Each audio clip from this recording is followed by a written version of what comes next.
Okay, Rat Rod Bikes, here's another video update. I am out here in Ashland, Virginia.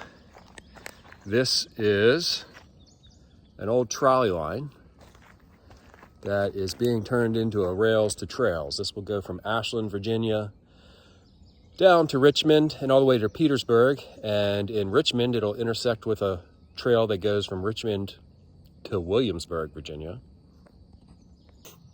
Ashland is also the intersection of Bike Route 1, which goes, I believe, from Florida to Maine, and I believe it's Bike Route 76, which goes from the East Coast to West Coast, maybe Virginia Beach to somewhere in California. So we've got a cool little bike culture in Ashland, and there's currently no bike shop in Ashland. So between the opening of this trail and the intersection of the East Coast, West Coast, North and South, and actually the East Coast Greenway will connect to this trail eventually. So anybody's looking to open a bike shop, Ashland, Virginia is a prime spot. We're in definite need of that. Do I need to invest in a selfie stick? Let's get onto the bike. Not a lot has changed since my last update. I've been kind of preoccupied with things going on at work and haven't put a lot of time into my bikes. I did receive this new frame pump, which I like the silver. I don't know whether I need to ratina a little bit to make it look a little bit older, but I honestly think it looks okay. Another thing I have not shown you guys yet is I did get the locking fork to work. I had to have this key made, which the funny thing is, this key is, after all the work, it's essentially a blank key. I probably could have gotten away with just putting a blank key in here. I did swap out for these modern pedals. I buy these pedals a lot. They're called PC logo pedals. Very inexpensive. They come with the bearings way too tight, but as long as you loosen up the bearings before you install them, they're great little pedals. Come in a variety of colors. Got my license tag on here from 1962.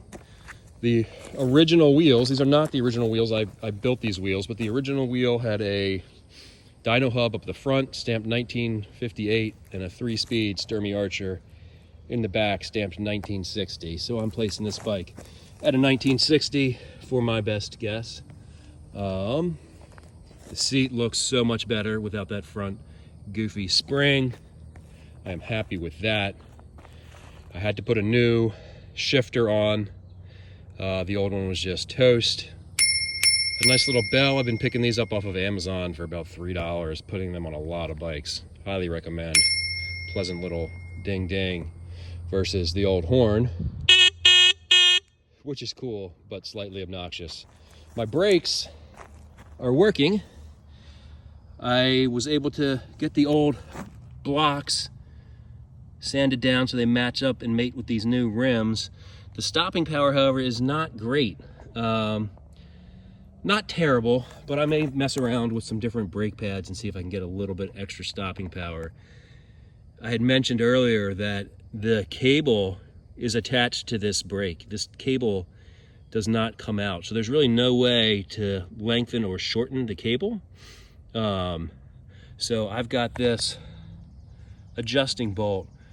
I mean, I've got a little bit more room, but I can only tighten it so much. These rims are narrower than the original rims, and that was the only way I could adjust them short of recabling this.